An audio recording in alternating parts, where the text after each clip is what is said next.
Thank you very much for allowing me to be here. Thank you. It's very nice of you. Thank you. My name's Hamzah, but you can see that. I'd just like to thank Claire for giving me this opportunity to speak to you today. I'd like to thank Oxfordshire Youth for networking and helping me get this opportunity.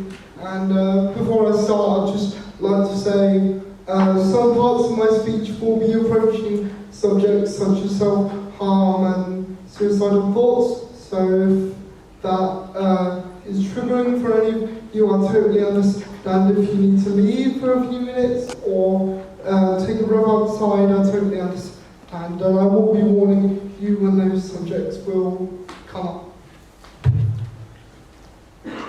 Let me tell you how hard it is to go through education as someone disabled. School is a place where reality punched me in the face. It's the place that seeks to erase individuality, where a 1 hour memory game drives kids insane because if they fail, it extinguishes their passion, their flame. If 1 hour decides whether or not we can chase our dreams, that's why kids these days are so insecure and their self-esteem is so fragile. And then you add being disabled to the pile. I have enough stories that could be compiled into a novel. But here's an example, a little sample.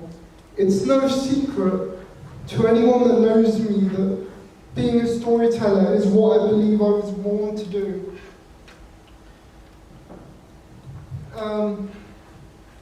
I thought that if I studied hard and gave it my all, I'd make it through.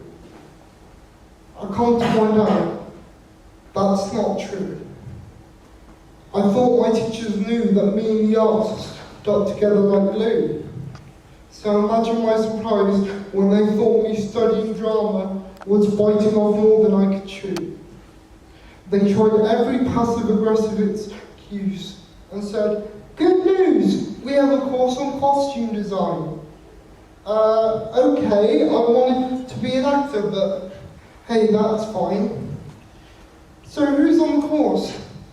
Oh, just me, and I can't decline. So imagine me in the classroom whilst my classmates were acting up a storm, and I was on the other side of the room writing essays on Victorian era clothing when all I wanted to do was write stories and perform.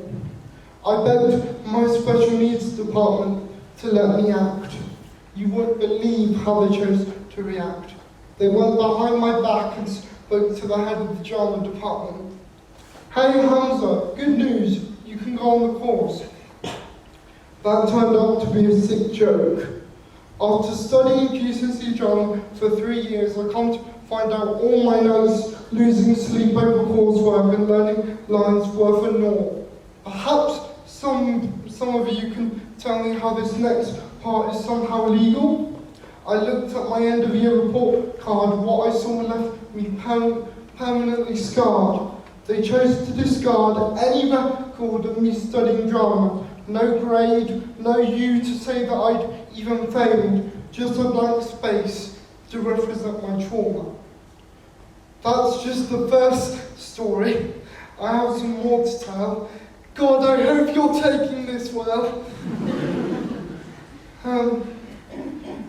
Before I go on, I'd like to say thank you to the teachers who are in the business of changing kids' lives.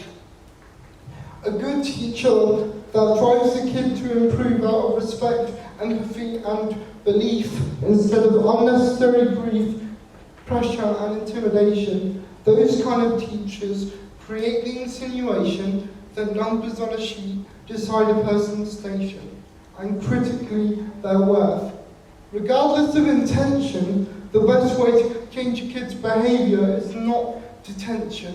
It's not like removing every kid that causes some tension is going to make the school look good at the Ofsted inspection.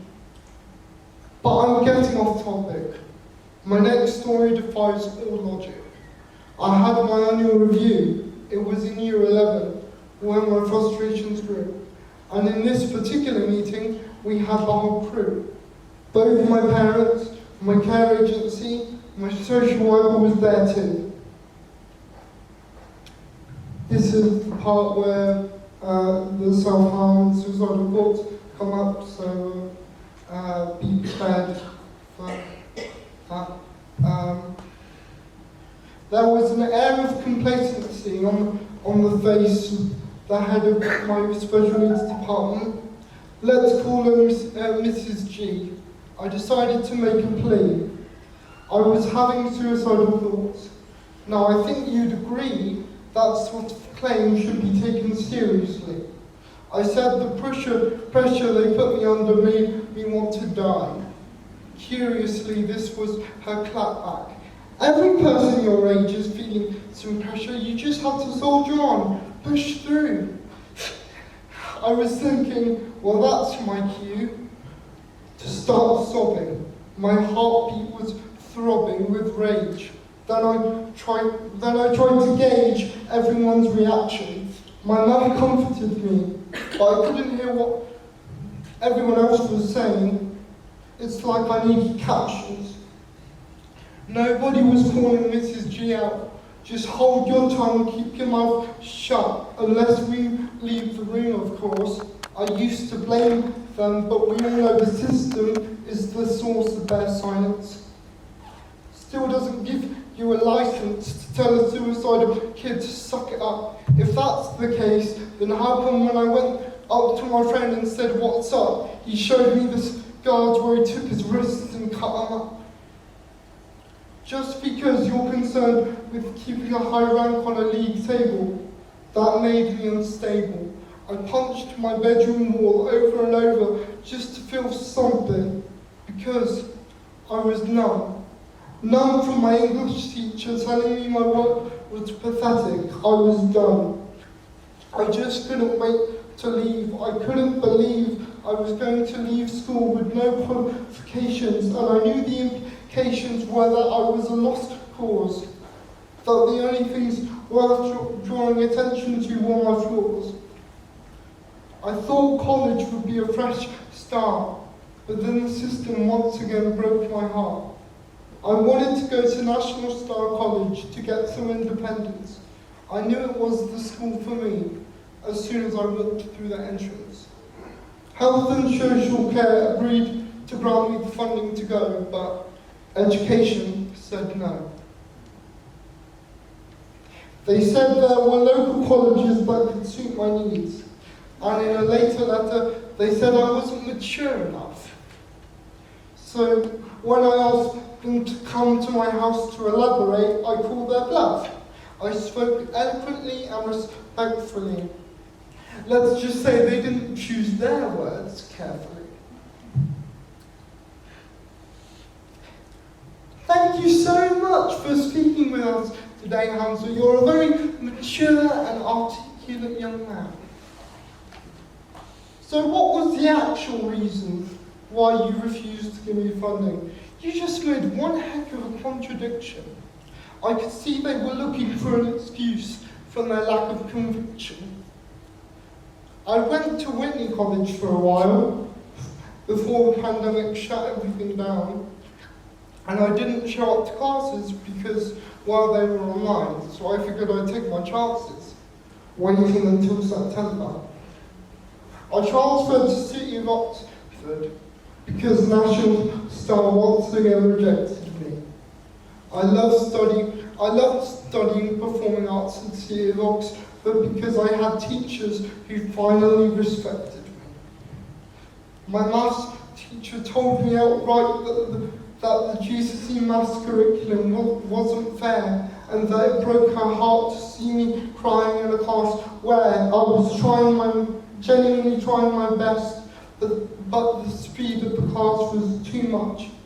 I loved her empathy, her human touch. You're talking to a guy who wasn't taught anything more than entry-level and rapid maths until I turned 18. So let's just say the jump to GCSEs was a shock. It made me feel so stupid. English though, I had that a lot. I just had terrible support until I was 19. So finally, at age 19, I finally got my English GCSE. But there was one main reason why I loved going to college. Her name was Claire Nelson, my performing arts tutor. She heard a rumour that I loved performing arts when I was retaking my GCSEs. She allowed me to join in her Wednesday lessons. It's where I met my best friend and we played with prop bands. Now I wasn't on the course, I was just doing it for fun. Wednesdays were my day off, but when it came to Claire's lessons, I didn't miss a single one.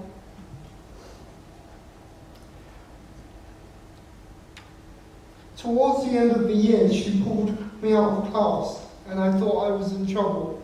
I was not. She said I gained automatic entry to level 2 performing arts next year as long as I agreed to retake maths and English alongside the course. From that moment on, I studied, and I was worried that I wouldn't live up to the faith Claire had in me. But she knew what kind of artist I could be, even if I didn't. And I thank her for that. She's honestly one of the reasons I'm still here. If you think this is one of those stories that ends with me getting an A-level, it isn't. During the Christmas term of Level 3 Year 1, just when I thought in the never-ending battle between me and education I had finally won, I found out they refused to train staff to give me medication. Yeah, definitely the college that could suit my needs. Right, education? The same college that could suit my needs, that refused to fix the bed in the toilet so I couldn't change clothes. They refused to give me an explanation, and I was moving into my own house at the time. I took it as a sign, especially since there were only a couple of people who were trained to help me have a wee. As for Claire, she was sad, but ultimately supported my decision to leave. The only qualifications I have to my name are an English GCSE, a Level 2 drama diploma, an Aston Bronze Award, and a Lambda Speaking in Prose distinction. And I know I'm not the one to blame for what the education system would consider a lame resume. The chips are stacked against the disabled because we're labelled as being intellectually inferior in an age where ideally we should all be accepted. The path to success should not be linear or singular. But I have the hope that the scope of what someone like me can achieve will grow and show that teachers are mentors and not the enemy. In the words of Randy Newman, "You got a friend in me." I would like to end with one more story. It's quite ironic actually, but I promise you everything from here on out is factually correct. In year 3, back in primary school, I had a teacher named Mr. Hope. Yeah, I know, pretty ironic. He was pretty dope and really opened my eyes to creative writing. It was with him that I ended up finding my voice, both figuratively and literally. I rigorously studied the dictionary because I wanted to widen my vocabulary. Suddenly, all the things I wanted to say were no longer imaginary. You might be wondering what I meant by that. Well, when I was younger, I was pretty meek. Remember how I said he helped me find my voice? It's because until age 9, I couldn't speak. Coherently anyway. I would mispronounce words frequently. Now as you can probably tell, I can spell sonnets pretty easily. So thank you so much, Mr. Hope. You definitely live up to your name. That's what education should be about, giving people hope, helping people cope, being the voices kids hear when they loosen the noose on a rope. So here I am, 21 years old, going to the Oxfordshire Open Day in June. If any of you have been touched by my speech today, I'm trying to get a contextual offer scholarship at Brooks and would really appreciate some help talking to admissions or maybe even letters of recommendation, because with my qualifications, I really need help. I'll leave you with this. I love learning, and I really hope this dream comes true. The world's changed. It's time the system changed too. Thank you.